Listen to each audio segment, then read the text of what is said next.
Hello friends, welcome to crazy exam YouTube channel.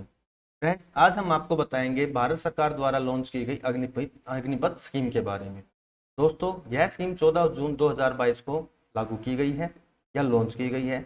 इस scheme के through Bharat की जो तीनों सेनाएं हैं, जल सेना, वायुसेना और थल सेना, इसमें जवानों की भर्ती की जाएगी। अब इस स्कीम के अंदर नया क्या है? पहले भी जवानों की जो भर्ती है वो होती गई है, लेकिन यह स्कीम क्यों लॉन्च की गई है इसके बारे में भी हम इस वीडियो के अंदर आपको बताएंगे। भारत सरकार का कहना है कि जो रक्षा बजट तैयार होता है उसमें ज्यादा से ज्यादा जो बजट है वो जो सैनिक है उनकी सैलरी और उनकी पेंशन के अंदर खर्च हो जाता है। सेना का जो आधुनिकीकरण है वो अच्छे से नहीं हो पाता है। दूसरा तर्क यहाँ पर यह दिया गया है कि जो भारतीय सेना है उसके अंदर जो एवरेज एज है सैनिकों की वो 32 है। इसका मतलब युवा जो सैनिक है वो नहीं है। भारत सरकार अपनी जो सेना उसके अंदर जो एवरेज एज है वो 26 उम्र तक लाना चाहती है, 26 वर्ष तक लाना चाहती है। तो दो जो मेन मकसद हैं भारत सरकार के वो ये हैं, एक तो जो बजट है उसका वजन कम किया जाए, सेकंड कि भी जो एवरेज एज है सैनिक की वो 32 से घटाकर 26 की जाए। इसी वजह से ये स्कीम जो है लॉन्च की गई है। तो भारतीय सेना के अंदर यूथफुल जो सैनिक हैं वो हो, इसी वजह से ये स्कीम लॉन्च की गई है। तो आज की इस वीडियो में हम जानेंगे कि असलियत में अग्निपथ जो स्कीम है वो क्या है। सेकंड पॉइंट जो यहाँ पर हम डिस्कस करेंगे कि अग्निपथ स्कीम के अंदर अगर आप जवान भर्ती होना चाहते हैं तो आपकी जो पात्रता है वो क्या होनी चाहिए, आपकी एजुकेशनल क्वालिफिकेशन, आपकी जो एज लिमिट है, आपके जो फिजिकल स्टैंडर्ड्स हैं वो क्या होने चाहिए। थर्ड जो पॉइंट हम यहाँ पर डिस्कस करेंगे वो करेंगे अग्निवीर को जब सेना में कार्यकाल है वो कितना होगा, और जब उसका कार्यकाल पूरा हो जाएगा उसके बाद उसकी लाइफ में क्या क्या चेंजेस देखने को मिलेंगे। फोर्थ पॉइंट जो हम यहाँ पे डिस्कस करेंगे वो करेंगे कि अग्निवीर को क्या क्या लाभ दिए जाएंगे जब वो सैनिक होगा, और सैनिक होने के बाद उसको क्या क्या बेनिफिट्स मिलेंगे। फिफ्थ जो पॉइंट हम यहाँ पर डिस्कस करेंगे सबसे ज्यादा इंपॉर्टेंट, कि अगर जो सैनिक है, जो अग्निवीर है, वो शहीद या किसी हादसे का शिकार हो जाता है तो उसको या उसके परिवार को सरकार की तरफ से क्या क्या बेनिफिट्स दिए जाएंगे। तो चलिए स्टार्ट करते हैं आज के इस वीडियो को। सबसे पहला जो पॉइंट है वो क्या है कि अग्निपथ स्कीम क्या है। तो भारत की जो तीनों सेनाएं हैं, जल सेना, थल सेना और वायुसेना, इसके अंदर पहले क्या होता था कि सीधे तौर पर भर्ती होती थी। अगर वायुसेना और जल सेना की बात करते हैं तो वहां पर टेस्ट होता था, लेकिन जो थल सेना है उसके अंदर सीधी भर्ती होती थी जिसके द्वारा सैनिकों की भर्ती की जाती थी, और इनका जो कार्यकाल है लगभग 15 वर्ष का होता था। लेकिन जो नई स्कीम आई है इसके अंतर्गत क्या है कि अब 45,000 एक वैकेंसी आएंगी जिसके अंतर्गत जो तीनों सेना है उसके लिए अग्निवीर को शामिल किया जाएगा।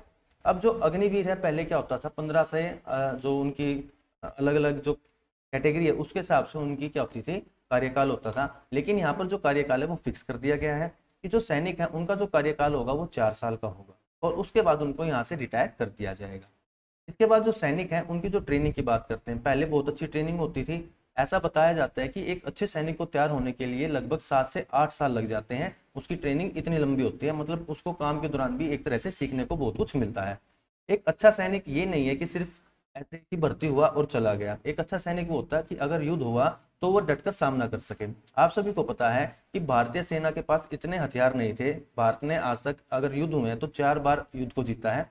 सभी को पता है कि भारत के जो पास है इतने अच्छे हथियार नहीं थे, लेकिन जो सैनिकों का मनोबल है वो इतना था कि इन्होंने इनको युद्धों को जीत लिया। अगर बात करते हैं चीन के युद्ध की, तो चीन से भारत युद्ध इसलिए आ रहा था क्योंकि भारत की जो नीति थी उस टाइम पे इतनी सक्षम नहीं थी। तो भारतीय जो सैनिक हैं उनके हौसले की वजह से ही आज तक भारत ने युद्धों को जीता है। लेकिन अगर बात करते हैं कि इनका अगर कार्यकाल 4 साल का होगा और ट्रेनिंग 6 महीनों की होगी, तो इतना ज्यादा बेनिफिट हमारी भारतीय सेना को नहीं मिल सकता है।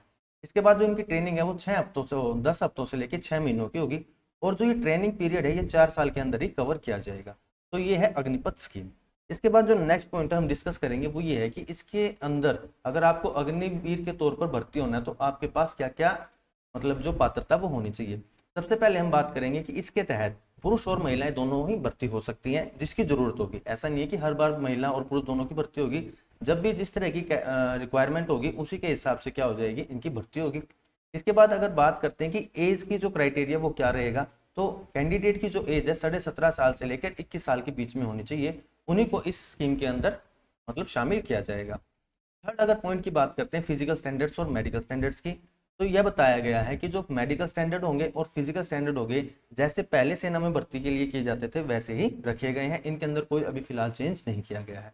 अगर एजुकेशनल क्वालिफिकेशन की बात करते हैं तो यहाँ पर बताया गया कि 10वीं और 12वीं पास के लिए मतलब जो ये स्कीम है वो लागू हो जाएगी। इसके लिए ग्रेजुएशन, पोस्ट ग्रेजुएशन ऐसी कोई जरूरत नहीं है। 10वीं और 12वीं के लिए ही यह अनिवार्य बनाई गई है। इसके बाद जो थर्ड पॉइंट हम डिस्कस करेंगे वो है अग्निवीर का सेना में कार्यकाल कितना होगा? देखिए, कार्यकाल सबसे बड़ा इसका ड्रॉबैक है कि जो कार्यकाल है बताया गया कि वो सिर्फ 4 साल का होगा। एक जो सैनिक है उसका कार्यकाल 4 साल का होना है कि बस वो जाएगा और वो वेट करेगा कि कब 4 साल पूरे हों और मैं अपनी सिविल लाइफ के अंदर चला जाऊं। उसके अंदर जो देश हित की भावना वो पैदा नहीं हो पाएगी। अगर लंबा टाइम पीरियड होता है तो सैनिक अपने आप को उस वातावरण में ढाल लेते हैं कि उनको 15 साल 20 साल सेना में रहना है और देश की रक्षा करनी है। लेकिन सिर्फ 4 साल के लिए भर्ती होना एक तरह से ऐसा है कि 6 महीने की ट्रेनिंग की और उसके बाद इंतजार किया कि कब हम रिटायर हो जाएंगे। तो आपको ये चीज याद रखनी है कि इसके अंदर सिर्फ 4 साल तक आपको काम करना होगा। इसके बाद एक बात और इसके अंदर कही गई है कि जो 4 साल के बाद एक मेरिट लिस्ट बनाई जाएगी जिसके अनुसार 25% जो जवान हैं उनको सेना के अंदर रेगुलर कैडर के अंदर समायोजित कर लिया जाएगा। ऐसा नहीं है कि सारे के सारे सैनिक 4 साल के बाद रिटायर हो जाएंगे, उनके अंदर से 75% तो रिटायर होंगे और 25% है उनको क्या कर लिया जाएगा, सेना के अंदर रेगुलर कैडर के अंदर समायोजित कर लिया जाएगा। तो ये इसके अंदर इंपॉर्टेंट पॉइंट्स हैं जो आपको अच्छे से ध्यान में रखने हैं। अगर पॉइंट 4 की बात करते हैं तो इसमें पूछा है कि अग्निवीर को क्या क्या लाभ दिए जाएंगे। ये भी बहुत ज्यादा इंपॉर्टेंट है क्योंकि अगर आप सेना में भर्ती हो रहे तो 2 कारण है। एक तो क्या है कि आप देश की सेवा करना चाहते हैं और दूसरा क्या है कि अगर आप देश की सेवा कर रहे हैं तो इसके बदले आपका जो परिवार है उसका भी पालन पोषण अच्छे से होना चाहिए। तो इसके अंदर क्या क्या बेनिफिट्स मिलेंगे उसको हम बताते हैं। तो अग्निपथ की जो योजना है, अगर जब आप इसके अंदर शामिल होगे तो पहले साल आपको 30,000 रुपये सैलरी पर मंथ दी जाएगी और आपकी बढ़ते बढ़ते सैलरी जो चौथा साल है वो कितनी हो जाएगी, 40,000 रुपये हो जाएगी। अगर सालाना की बात करते हैं तो आपको पहले साल जो टोटल सैलरी मिलेगी वो 4,76,000 रुपये मिलेगी। अगर चौथे साल की अगर सैलरी की बात करते हैं तो इसको बढ़ाकर 6.92 लाख या 7 लाख आप इसको मान सकते हैं, इतनी आपकी सैलरी हो जाएगी। और जब आप रिटायर होंगे तो आपको रिटायरमेंट के टाइम पर आपकी जो जमा राशि है वो कितनी मिलेगी, 11.7 लाख रुपए आपको इकट्ठा जो राशि है वो मिलेगी। इसके अंदर आपको किसी प्रकार का कोई टैक्स वगैरह नहीं देना होगा, यह आपको पूरी की पूरी सैलरी इन हैंड मिलेगी। ठीक है, ये आपको अच्छे से याद रखना है। पॉइंट 5 जो हम यहाँ पर डिस्कस करेंगे वो क्या है, शहीद या हादसे का शिकार होने पर क्या। देखिए, सबसे बड़ी बात होती है कि आप 4 साल के लिए जा रहे हैं, अगर उस दौरान किसी एक्सीडेंटल या युद्ध हो जाता है और आपकी डेथ हो जाती है तो आपके परिवार को क्या बेनिफिट्स मिलेंगे। अगर ऐसा है कि आप गए और मतलब शहीद हो गए और आपके बेनिफिट्स जो आपके परिवार है उनको थोड़ा सा बेनिफिट मिले तो जो सैनिक है उसका मनोबल अपने आप ही कम हो जाता है। तो यह बात भी जाननी जरूरी है कि अगर किसी वजह से जो जवान है शहीद हो जाता है तो उसको क्या क्या बेनिफिट्स यहाँ पर मिलेंगे।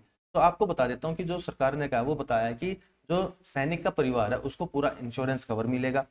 उन्होंने बताया कि परिवार को जो सेवा निधि समेत है लगभग 1 करोड़ रुपए दिए जाएंगे। थर्ड जो पॉइंट यहाँ पर बताई गई है कि शहीद की बची हुई सेवा की पूरी सैलरी भी परिवार को मिलेगी। अगर जो जवान है वो शहीद हो जाता है और उसका कार्यकाल मान लो 2 साल के लिए बचा हुआ है तो इन 2 सालों की जो सैलरी है वो भी उसके परिवार को दी जाएगी। ये बातें कब है, जब जो शहीद है वो जो जवान है वो शहीद हो जाता है।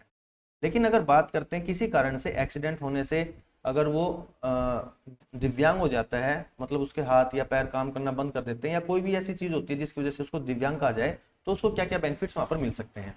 तो यहाँ पर बताया गया कि सेवा के दौरान अगर जवान दिव्यांग हो जाता है तो उसको दिव्यांगता के अकॉर्डिंग, मान लो उसकी कितनी % दिव्यांगता है उसके हिसाब से लगभग 44 जो लाख रुपए हैं उसका अनुदान दिया जाएगा।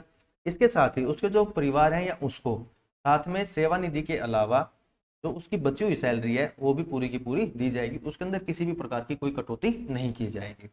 तो जो ये स्कीम आई है इसको लेकर लोगों के मन में बहुत सारी बातें हैं, क्या ये बेनिफिशियल है या सिर्फ एक तरह से जो सैनिक भर्ती होने उनके साथ धोखा किया गया है।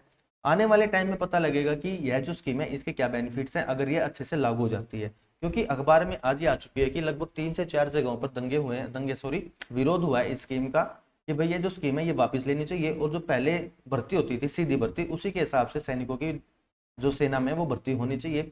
आगे चल के देखते हैं इसके बारे में क्या फैसला लिया जाएगा, लेकिन हाल में जो इसके अंदर पॉइंट्स है वो यही है।